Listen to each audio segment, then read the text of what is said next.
তো আজকে হচ্ছে জন্মাষ্টমী, তো যাদের ঘরে গোপাল ঠাকুর আছে, কৃষ্ণ ঠাকুর আছে, খুবই ব্যস্ত। আজকে গোপাল ঠাকুরের জন্মদিন, আজকে গোপাল ঠাকুর জন্ম হয়েছিল বুঝলে। আজকে যাব, তো আজকে যাবো পাড়ায় সন্ধ্যা, একটু দেরি করে যাবো রাত্রিবেলা। হ্যাঁ, তো আমাদের ঘরেও গোপাল ঠাকুর আছে, যেহেতু আমার শাশুড়ি পুজো মানে আমাদের তাকটা ওপরে, তো ওরকম ভালোভাবে পুজোতে পারবে না বলে, তো আমার মামা শাশুড়ি ঘরের ঠাকুরটা, জন্মাষ্টমীর ঠাকুরটাকে দেবে, মানে গোপাল ঠাকুরটাকে।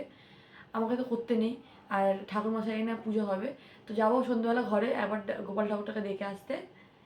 আর আমাদের এই গোপাল ঠাকুরটা আমি একবার বৃহস্পতিবার দিন পুজো দিচ্ছিলাম, আমার ননদ এসে দিয়েছে, যে আমাকে কালকে স্বাদ দিয়েছে।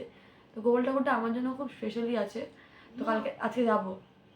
কি দিচ্ছি, তো যাবো আজকে ঘরে। আর যারা যারা গোপাল ঠাকুর আছে তাদের ঘরে, তারা তো আজকে খুবই ব্যস্ত। তো আজকের দিনটা ভালো কাটুক তোমাদের, আর শুভ জন্মাষ্টমী, শুভেচ্ছা।